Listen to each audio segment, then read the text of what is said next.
ആരാടോ ഇവനോടെ പോന്നെ? നമ്മളാണ് സുപ്രസിദ്ധ തിരക്കഥാകൃത്തുക്കൾ. ഇവിടെ എന്താണോ പാലളന്നു കൊടുക്കുന്നുണ്ടാ? നിങ്ങളെ ഉദ്ദേശിച്ച സ്ഥലമല്ലത്. വിട്ടോ ഷൂട്ടിംഗ് ലൊക്കേഷൻ. നിങ്ങൾ തെങ്കാശിപ്പട്ടണം എന്നൊരു സിനിമ കണ്ടില്ല. അതിന്റെ തിരക്കഥ നിങ്ങളാ? നമ്മളല്ല. നിറം എന്ന് പറഞ്ഞൊരു സിനിമ നിറം അത് കാണാൻ പറ്റില്ല. അതിന്റെ തിരക്കഥ എഴുതിയത് നിങ്ങളാ? അതിന്റെ തിരക്കഥ നമ്മളല്ല. നിങ്ങൾ ആരാടോ? നിങ്ങൾ കിസ്മത്ത് ഫൂലെ കാ ടൂട്ടം കി ചാരത്ത് എന്നൊരു ഹിന്ദി സിനിമ കണ്ടിട്ടുണ്ടോ? ആ ഹിന്ദി സിനിമ ഞാൻ കണ്ടിട്ടുണ്ട്. അതെങ്ങനെ കാണുക? അങ്ങനെ പടം ഇല്ലല്ലോ. നിങ്ങളുടെ പരിപാടി എന്താ? ഷൂട്ടിംഗ് ലൊക്കേഷൻ ആണ്. നിങ്ങൾ ആവശ്യമില്ല വിട്ടോ. അതുകൊണ്ടല്ലേ സർ വന്നത്. ഉഗ്രൻ തിരക്കഥയില്ലേ? തിരക്കഥ ഉണ്ടോ?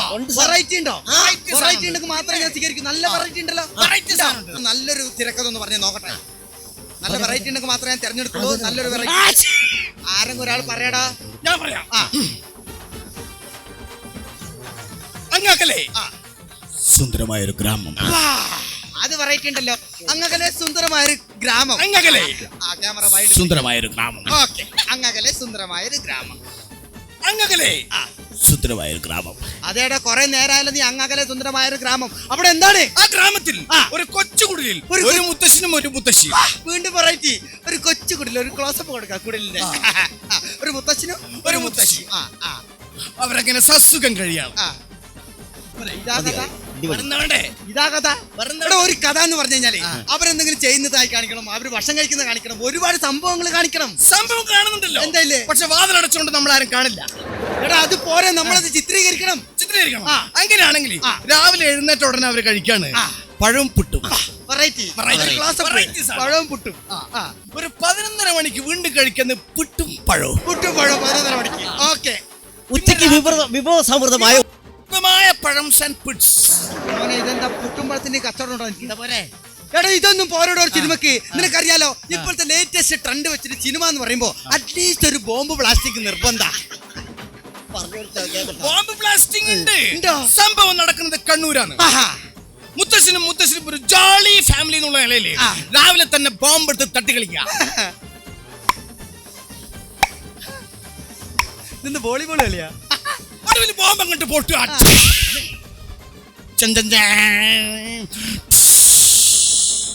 തിരക്കഥാ സംഭാഷണം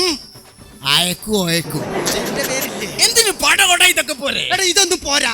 ഒരു സിനിമ എന്ന് പറയുമ്പോ നിങ്ങൾക്ക് അറിയാന്നറിയില്ല. ഇപ്പോഴത്തെ ട്രെൻഡ് വെച്ച് നോക്കുമ്പോ ഒരു കുളിസീൻ നിർബന്ധാടോ. കുളിസീനുണ്ട്.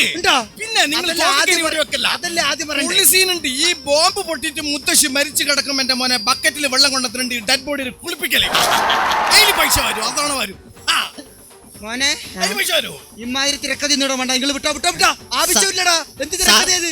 സാർ ഞങ്ങൾ നന്നായിട്ട് അഭിനയിക്കും. സാർ അങ്ങനെ നന്നായിട്ട് അഭിനയിക്കും. നിങ്ങൾ മാറ്റി ചവിട്ടിയോ? എന്റെ ബാബാവിനെ കണ്ടില്ല. പേടിച്ചു പോന്നല്ലടാ. ഒരു കാര്യം ചെയ്യും. നിങ്ങൾ അത്ര വലിയ അഭിനേതാക്കളാണെങ്കിൽ എന്റെ ഒരു പുതിയ തിരക്കഥ റെഡി ആയിട്ടുണ്ട്. ആ തിരക്കഥയിൽ നിങ്ങളെ പോലുള്ള 2 ചെറുപ്പക്കാർ ആവശ്യമുണ്ട്. ഒരു കാര്യം ചെയ്യാം. ഞാൻ ആ തിരക്കഥ ശരിക്കൊന്ന് വിവരിച്ച് പറഞ്ഞു തരാം.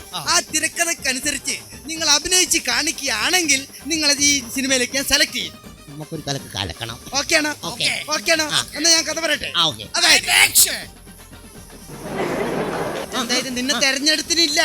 ആ തെരഞ്ഞെടുത്ത ശേഷം നീ ആക്ഷൻ എടുത്താൽ മതി. മനസ്സിലായല്ലോ? എന്നാ കഥ പറയട്ടെ. അതായത് 2 ആത്മാർത്ഥ സുഹൃത്തുക്കൾ. നന്നാകുന്നതിൽ എനിക്ക് സന്തോഷമുള്ളൂ. എനിക്കും അതെ. ഇവൻ നന്നായി കിട്ടുന്നതാണ് എന്റെ സന്തോഷം. ശരീരമാണെങ്കിലും ഒരാത്മാവാണ് നമ്മൾ. അതന്നെ. അങ്ങനെ വളരെ പരസ്പരം ഭയങ്കര സ്നേഹമുള്ള 2 ആത്മാർത്ഥ സുഹൃത്തുക്കൾ. അതിലൊരാൾ ഒരു സുപ്രഭാതത്തിൽ ഗൾഫിലേക്ക് പോകുന്നു. ആരെങ്കിലും ഒരാളൊന്ന് തീരുമാനിക്കടാ. ഞാൻ പോയിക്കോളാം സാർ. എനിക്ക് പാസ്പോർട്ടും വിസ ഒക്കെ ഉണ്ട് സാർ. ഞാൻ പോയിക്കോളാം സാർ. ഉണ്ടല്ലോ. എല്ലാം ഉണ്ടല്ലോ. എന്നൊരു കാര്യം, നീ ഗൾഫിൽ. അപ്പോൾ ഞാനിവിടെ. നീ ഗൾഫിൽ. ഞാൻ ഗൾഫിൽ. അങ്ങനെ വേണം ഗൾഫിൽ പോവാൻ. എവിടെയാ പോയത്? ഗൾഫിൽ. ഓനാരെങ്കിലും അമ്മാന്റെ പോനാ. ഓന്റെ കള്ള പാസ്പോർട്ട്. ചേട്ടോ നിനക്ക് ഇവിടെ റോളുണ്ട്, നല്ല വെറൈറ്റി റോളുണ്ട്, അടിപൊളി റോളുണ്ട്. ഓനങ്ങെത്തി അവന്റെ പോക്കാണ് അവസാന പോക്കാണ്. അതാ യഥാർത്ഥ ഗൾഫുകാരൻ ഇങ്ങനെ പോണം. അപ്പോ തന്റെ റോള് ഞാൻ വിവരിച്ച് പറഞ്ഞുതരാം. താൻ ഇവിടെ നാട്ടിൽ ഒന്നിനും കൊള്ളാത്തവനായി, ഒരു നാട്ടുകാർക്ക് വേണ്ടാത്തവനായി, വീട്ടുകാർക്ക് വേണ്ടാത്തവനായി, ഒരു ചെറ്റക്കുടൽ അങ്ങനെ ജീവിച്ചു. അല്ല, ഒരു സംശയം, ഈ എന്റെ ചെറ്റക്കുടിലിന്റെ ഓഫീസ് റൂം വാർപ്പായിക്കൂടും സ്റ്റെപ്പെങ്കിലും പാർത്തോളൂ. ചേട്ടോ കഥയിൽ അങ്ങനെയൊന്നും പറ്റില്ല. കൊന്നോ? അപ്പൊ താൻ ഇവിടെ നാട്ടുകാർക്ക് വേണ്ട, വീട്ടുകാർക്ക് വേണ്ട, ആകെ പ്രശ്നമായി ജോലിയില്ല, കൂലിയില്ല, ഒന്നുമില്ലാതെ ജീവിച്ചു കൊണ്ടിരിക്കുന്ന കാലം നീ ശ്രദ്ധിക്കേ. അപ്പോ നിന്റെ വീടിന്റെ തൊട്ടപ്പുറത്തെ ഒരു വലിയ മാളിക വീട്ടിൽ അതാ ഒരു പുതിയ താമസക്കാർ താമസത്തിന് അപ്പോൾ സാർ ഞാനെവിടെ? നീ ഗൾഫിൽ. ഞാൻ ഗൾഫിൽ. അങ്ങനെ എന്നും മുറ്റമടിക്കണതാ ഒരു മധുര 17കാരി മുറ്റത്തേക്ക് ഇറങ്ങുകയായി. നിങ്ങൾ അവളെ കാണുന്നു, അവൾ നിങ്ങളെ കാണുന്നു, കണ്ണുകൾ പരസ്പരം കോർക്കുന്നു. ഞാൻ ഗൾഫ് പോകുന്നില്ല കേട്ടാ. എന്തിനാ വെറുതെ ഗൾഫ് പോകുന്നത്? നമുക്ക് ഇവിടെ നാടാവില്ല, ദേശായി വേണ്ട. ഞാൻ വെറുതെ അങ്ങ് പോയിട്ട് കഷ്ടപ്പെടുന്നു. അതെ, നിങ്ങൾ പരസ്പരം പ്രണയബദ്ധത്തിലാകുന്നു. ആയിക്കോട്ടെ, നിങ്ങൾ പാർക്കിൽ പോകുന്നു, ബീച്ചിൽ പോകുന്നു, ഊട്ടിക്ക് പോകുന്നു, കൊടൈക്കനാലിൽ പോകുന്നു, കടലൊക്കെ കുറിക്കുന്നു. ഞാനിങ്ങ് പോരുന്നു. എന്നെ അറബി പറഞ്ഞു വിട്ട അവിടുന്ന്. അറബി പറഞ്ഞു നിന്റെ പണി ശരിയല്ലേ, വേഗം നാട്ടിലേക്ക് വിട്ടു. അടുത്ത പണിക്ക് കയറി ഇങ്ങോട്ട് വിട്ട്. ചേട്ടാ നീ ഗൾഫിൽ. അറബിക്ക് എന്നെ ഇഷ്ടമില്ല, ഇപ്പൊ ഞാൻ അവിടെ നിൽക്കും. ഗൾഫിൽ ഞാൻ നാട്ടിൽ. നീ നാട്ടിൽ.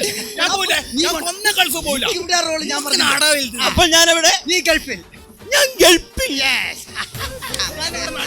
അങ്ങനെ കാലങ്ങൾ കുറച്ചു കാലം അങ്ങനെ കടന്നുപോയിക്കൊണ്ടിരിക്കുകയാണ്. ഒരു 5-8 മാസം കഴിഞ്ഞപ്പോൾ താൻ ഒരു നഗ്ന സത്യം മനസ്സിലാക്കിയാണ്.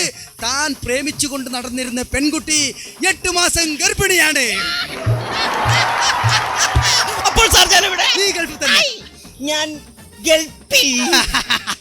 അല്ല, ഞാൻ ഗൾഫ് പോയാലോ? അതെങ്ങനെയാണോ? അല്ല, വെറുതെ നാട്ടിൽ നിന്നിട്ട് ഇങ്ങനെ മൂടോട്ടാണ്ടല്ലോ. എടാ പറ്റൂല, തന്റെ റോള് കംപ്ലീറ്റ് ഇവിടെയല്ലേ. എന്ത് കഥയാ ഇത്? അങ്ങനെ നാട്ടിൽ പ്രശ്നമായി, വീട്ടിൽ പ്രശ്നമായി, നാട്ടുകാർക്ക് വെറുപ്പായി, വീട്ടുകാർക്ക് വെറുപ്പായി, ആകെ പ്രശ്നരൂക്ഷിതമായി. ഈ കാലാവസ്ഥയിൽ ഇതിനൊരു തീരുമാനം ഉണ്ടാക്കാൻ വേണ്ടി തന്റെ ആത്മാർത്ഥ സുഹൃത്തിനെ ഗൾഫിൽ നിന്നും നീ കത്തയച്ച് നാട്ടിലേക്ക് വരുത്തുന്നു. അയ്യോ, എനിക്ക് വരാൻ പറ്റില്ല, അവിടെ ഫുൾ തിരക്ക്. അറബി വിടണ്ടേ? ഞാൻ പോട്ടെ. അറബി വിടണ്ടേ? നീ നാട്ടിലേക്ക് വരണം. എനിക്ക് വരാൻ പറ്റില്ല. നീ പോവില്ല. നീ എനിക്കിവിടെ ആ റോള്. നീ നാട്ടിൽ നിന്നും ഗൾഫിൽ നിന്നും നാട്ടിലെത്തി. എത്തി. അല്ല, അതിന് ശേഷം എനിക്ക് പോയിക്കോളൂ. ചേട്ടാ നിനക്ക് പോകാൻ പറ്റില്ല, നിന്റെ റോൾ ഇവിടെ കംപ്ലീറ്റ് ഇവിടെ അല്ലേ. ഇവിടെ എത്തിയപ്പോഴാണ് നീ ഒരു നഗ്ന സത്യം മനസ്സിലാക്കുന്നത്. അതായത് ഇയാൾ പ്രേമിച്ചുകൊണ്ട് ഗർഭിണിയാക്കിയത് മറ്റാരെയുമല്ല, മറിച്ച് നിങ്ങളുടെ സ്വന്തം ഭാര്യയാണ്.